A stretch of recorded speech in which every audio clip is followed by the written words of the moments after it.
For the experience today, we are trying Kimuraya Buffet. The resto has indoor and outdoor seating located at Sheraton, featuring iconic traditional and modern dishes in Japan. Charcoal grill with special wagyu with unlimited side dishes like sushi, seafoods, desserts, and more.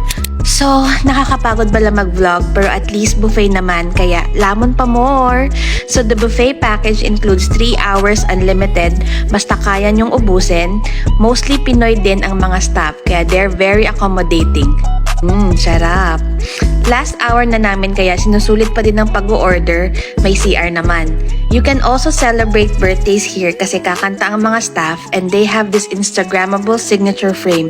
Kunwari na surprise siya. My brother Kev and SL's birthday celebration.